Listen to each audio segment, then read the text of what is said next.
പുതിയൊരു വീഡിയോയിലേക്ക് സ്വാഗതം. Canon E4570 എന്ന പ്രിൻ്ററിൻ്റെ ഡ്രൈവർ എങ്ങനെ ഡൗൺലോഡ് ചെയ്ത് ഇൻസ്റ്റാൾ ചെയ്ത് ഉപയോഗിക്കാമെന്നതിനെക്കുറിച്ചുള്ളൊരു വീഡിയോ ആണ്. വീഡിയോ കാണുന്ന മുമ്പ് ചാനൽ ഒന്ന് സബ്സ്ക്രൈബ് ചെയ്യുക, ഫോളോ ചെയ്യുക, കമൻറ്റ് ചെയ്യുക, ഷെയർ ചെയ്യുക. നേരെ വീഡിയോയിലോട്ട് പോകാം. പ്രത്യേകം ശ്രദ്ധിക്കുക, ആൾറെഡി നിങ്ങളുടെ കമ്പ്യൂട്ടറും പ്രിൻ്ററും നമ്മൾ USB കേബിൾ വഴി കണക്റ്റഡ് ആയിരിക്കണം. അതിനുശേഷം ഏതെങ്കിലും ഒരു ബ്രൗസർ ഓപ്പൺ ചെയ്യുക. അവിടെ ഗൂഗിളിൻ്റെ ഹോം പേജ് എടുത്തതിന് ശേഷം Canon സപ്പോർട്ട് ഇന്ത്യ എന്ന് ടൈപ്പ് ചെയ്ത് സെർച്ച് ചെയ്യുക. ഇവിടെ ഫസ്റ്റ് കാണുന്ന സൈറ്റ് തന്നെ സെലക്ട് ചെയ്യുക. നേരെ നമ്മുടെ Canon ഇന്ത്യയുടെ ഒഫീഷ്യൽ സൈറ്റാണ്. അത് ജസ്റ്റ് ഓപ്പണായി വന്നിട്ടുണ്ട്.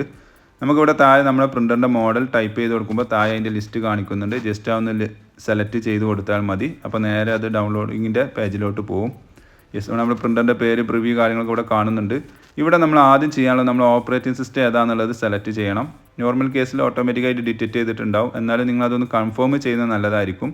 ബ്രാക്കറ്റിൽ ഇതേപോലെ ഡിറ്റക്റ്റഡ് എന്നുള്ളതായിരിക്കും നിങ്ങളുടെ OS വരുന്നത്. അത് സെലക്ട് ചെയ്യുക. ഇതിൽ വിൻഡോസിൻ്റെയും മാക്കിൻ്റെയും വെർഷൻസ് എല്ലാം അവൈലബിൾ ആണ്. റൈറ്റ് സൈഡിൽ സെർച്ച് എന്നുള്ളത് കൊടുക്കുന്നതോടുകൂടി ഈ പേജ് ഒന്ന് റീലോഡ് ആവുന്നതാണ്. അതിനുശേഷം താഴെ അതിൻ്റെ ലിസ്റ്റ് കാണുന്നുണ്ട്. അവിടെ നിങ്ങൾക്ക് അത് സെലക്ട് ചെയ്യുന്നതോടുകൂടി നമുക്ക് ആവശ്യമുള്ള ഫയലിൻ്റെ ഡൗൺലോഡിങ് സെക്ഷനിലേക്ക് വന്നിട്ടുണ്ട്. ജസ്റ്റ് ഈ ഡൗൺലോഡ് എന്നുള്ള ക്ലിക്ക് ചെയ്യുന്നതോടുകൂടി നമ്മൾ ആവശ്യമുള്ള ഫയൽ ഡൗൺലോഡിങ് ആയിട്ടുണ്ട്. ഡൗൺലോഡിങ് നടന്നുകൊണ്ടിരിക്കുകയാണ്. വീഡിയോയുടെ തുടക്കത്തിൽ പറഞ്ഞ പോലെ ആൾറെഡി നിങ്ങളിത് കമ്പ്യൂട്ടറും പ്രിൻ്ററും തമ്മിൽ കണക്റ്റഡ് ആയിരിക്കണം. എന്നാൽ മാത്രമേ ഇത് ഡിറ്റക്റ്റ് ചെയ്യുകയുള്ളൂ. അപ്പോൾ ഞാനിവിടെ കമ്പ്യൂട്ടറും പ്രിൻ്ററിൻ്റെ ലാപ്ടോപ്പ് നമ്മൾ കണക്ട് ചെയ്തിട്ടുണ്ട്. നെക്സ്റ്റ് നമുക്ക് ആ ഡൗൺലോഡ് ചെയ്ത ഫയൽ നമുക്ക് ഇൻസ്റ്റാൾ ചെയ്യാം. അപ്പോൾ അവിടെ ഞാൻ ഡൗൺലോഡ് ചെയ്ത ഫയലിൻ്റെ അവിടെ പോയി ഡബിൾ ക്ലിക്ക് ചെയ്തിട്ടുണ്ട്. എക്സ്ട്രാക്ഷൻ നടന്നുകൊണ്ടിരിക്കുകയാണ്.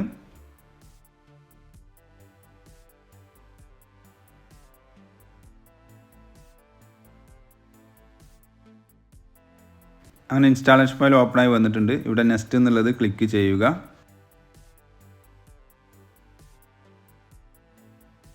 നെക്സ്റ്റ് ഇവിടെ ഏഷ്യ എന്നുള്ളത് അല്ലെങ്കിൽ നിങ്ങളെ ഏരിയ ഏതാണോ അതവിടെ സെലക്ട് ചെയ്യുക. എന്നിട്ട് നെക്സ്റ്റ് എന്നുള്ളത് ക്ലിക്ക് ചെയ്യുന്നു.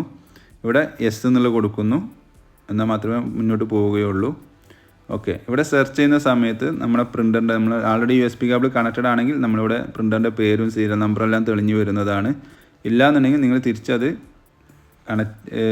റീകണക്റ്റ് ചെയ്യുക. എന്നിട്ട് വീണ്ടും സെർച്ച് അഗെയിൻ കൊടുത്തു കഴിഞ്ഞാൽ നമ്മളിവിടെ പ്രിൻ്ററിൻ്റെ പേര് കാണിക്കും. അത് സെലക്ട് ചെയ്താണ് നെക്സ്റ്റ് എന്ന് കൊടുത്തു കഴിഞ്ഞാൽ നമ്മൾ ഇൻസ്റ്റാളേഷൻ പ്രോസസ് ഏകദേശം കംപ്ലീറ്റഡ് ആയിട്ടുണ്ട്. ജസ്റ്റ് എക്സിറ്റ് എന്ന് കൊടുക്കുന്നു.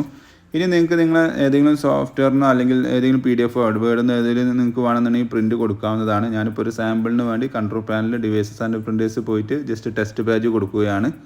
ഇനി എന്തെങ്കിലും പ്രോബ്ലം ഉണ്ടെങ്കിൽ നിങ്ങൾ സിസ്റ്റം ഒന്ന് റീസ്റ്റാർട്ട് ചെയ്ത് നോക്കുക. എന്തെങ്കിലും സംശയം ഉണ്ടെങ്കിൽ താഴെ കമൻറ്റ് ചെയ്യാവുന്നതാണ്.